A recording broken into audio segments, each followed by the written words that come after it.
Erkak xiyonatini jinsiy munosabatga salbiy ta'siri bormi? Albatta.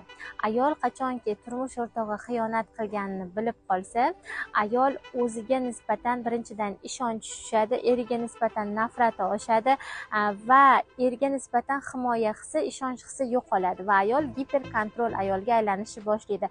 Telefon tutadi, uni qayerdaligi bilan qiziqadi va fokusi faqat eriga tomon qaratilgan bo'ladi. Aksincha bunaqa vaziyatlar siz o'zingizga qaratish uchun beriladi va bu jinsiy munosabatga qanday ta'sir qiladi?